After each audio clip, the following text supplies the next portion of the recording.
In this module, we discuss a fundamental component, a waveguide bend, which allows us to bend light on a chip.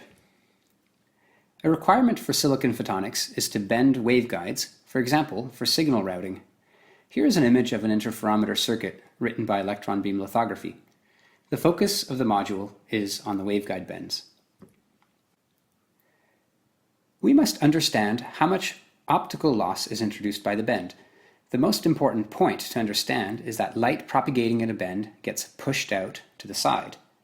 This will lead to two additional types of losses: mode mismatch losses and radiation losses. There are two common methods for simulating optical bends in silicon photonics. The first is by propagating the light through the structure using the finite difference time domain method. This is the most accurate method, but only gives us the total loss. To determine the relative loss contributions of radiation loss versus mode mismatch loss, we can use an eigenmode solver. First, let's look at the results for propagation simulations.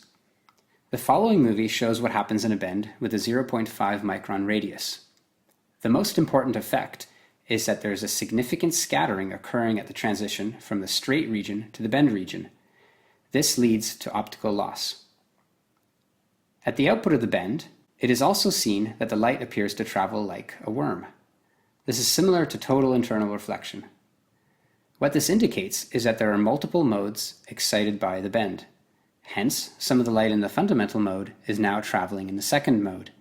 Eventually, the second mode will be filtered out by the circuit, for example, due to the higher propagation loss in the second mode, or by the grating couplers, which only work in the fundamental mode.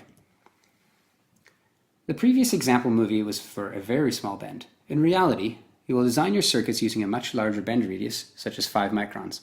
In this case, there's almost no difference between a straight and a bent waveguide, hence there is negligible loss. The following graph shows the results of FDTD and eigenmode simulations for the bend versus the bend radius. The eigenmode simulations reveal that mode mismatch is the dominant source of loss. Radiation loss is very small in strip waveguides, however it does play a role in rib waveguides. When including the propagation loss, there is an optimal bend radius of about 10 microns. We predict that the lowest possible loss is 0.01 dB. We can compare the simulation results with experimental results. The data agrees well for small bends. For the larger bends, the loss is very small, and due to measurement error, there is significant noise in the data.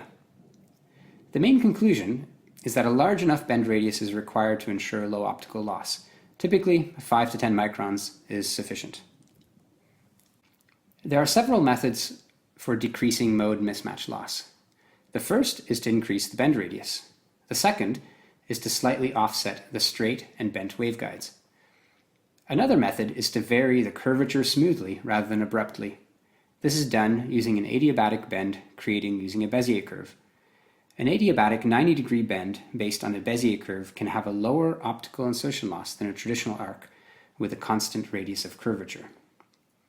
This structure has been modeled for TE polarization at 1550 nanometers in strip waveguides using the FDTD method. The Bezier parameter describes the variation from a constant radius, where the Bezier parameter is equal to 0.45, to a natural Bezier curve, where the Bezier parameter is 0. Much lower losses are achieved for the adiabatic bends based on Bezier curves.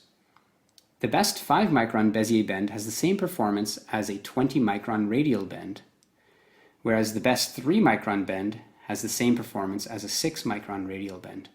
Hence, these bends are more compact for the same allowable insertion loss. The designer must choose the appropriate parameter based on the waveguide operation. It should be noted that there is little improvement in using adiabatic bends for TM polarization, since the dominant loss mechanism for TM bends is radiative loss as opposed to mode mismatch loss.